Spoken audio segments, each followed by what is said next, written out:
Thank you, Mr. Chairman. Thank you, Ambassador. In March 2012, as you know, a complaint was filed concerning Honduran labor practices under CAFTA. It was accepted in May of that year and was supposed to receive a report within 180 days. It's now been over 2 years. When do you expect that report about Honduran labor practices will be published? Thank you, Mr. Doggett. I will check and get back to you. I don't know what the status of that report is, but I will be happy to get back to you after this hearing. You've made considerable emphasis on the value of the May 10th agreements concerning labor and environmental protection. Agreements that at the time were the most that could be obtained from the Bush administration and the least that could be accepted. But under those May 10th agreements, has the United States ever initiated on its own volition any complaint concerning labor or environmental practices in Colombia, Peru, Korea, or Panama?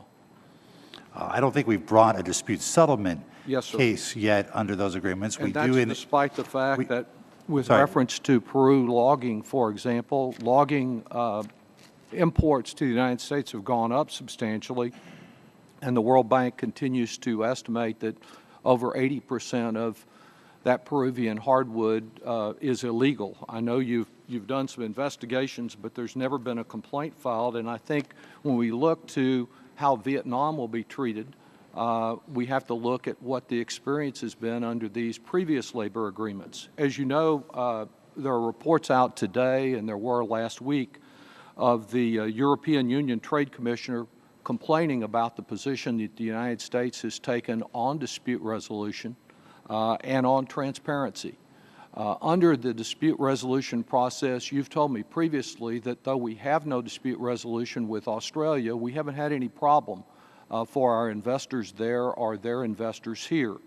As far as the dispute resolution process is concerned, is there a right to appeal from one of these arbitration panels? In the existing ISDS procedures that exist, and I think the 40 or so agreements in which we have them, there's no separate appeals process. By the way, is there a concern that in a country such as the United Kingdom or France or Germany or Denmark, that the court systems are not sufficiently mature there to provide adequate protection to U.S. investors of a level that they would receive in United States courts? Well, as I said in response to Dr. Bustani's question, there are 3,000 or so agreements out there on investment. Yes, sir. And through I understood your answer. I just want to know if you think their court systems are inadequate. If I can complete it, through our TTIP and TPP negotiations, we're seeking to raise the standards of what applies in an ISDS procedure. But not to use the courts. And to add safeguards so that the standards overall of the international trade and investment regime will be higher than they are now. We can't change those 3,000 agreements, but we can, through our future negotiations, introduce new standards into the international system that become the new standards.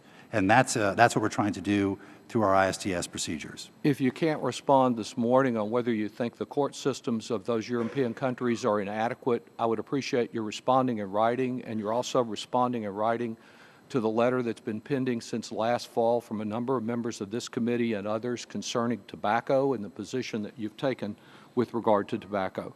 You stated, sir, previously that your confidence in these dispute resolution systems is such that you will, in these negotiations, treat environmental and labor law enforcement the same way you treat other kinds of trade disputes, and that, in fact, that position was non-negotiable.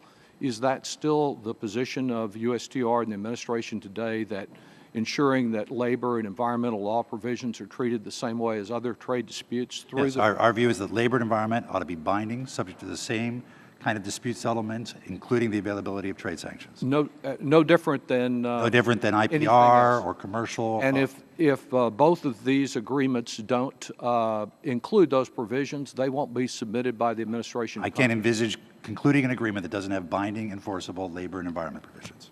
The other issue that complaint has been made by the European Trade Commissioner is that the United States is not very transparent. If our, and that's in a report that's out this morning, and that they would like to see more transparency. If the affected industries can see what the United States position is, if our trading partners can see, why not make these agreements open to the public? Well, You could answer briefly. We each have our processes for engaging with the public and our various parliaments, and in their case, their member states. We do it, as I mentioned, through consultations with our various committees, through our statutorily created industrial advisory committees, and through a series of public measures like putting out for the first time a summary of what our negotiating objectives are chapter by chapter in our TTIP negotiations. So we're very much open to other ideas on transparency. Our systems are somewhat different. They don't consult with their parliament in the same way that we consult with you, but we have different procedures for ensuring that we get input from the public and from our political partners. All right, They want thank you. more transparency that you oppose. Well, I think his answer, previous answer, will have to stand because we're out of time. Mr.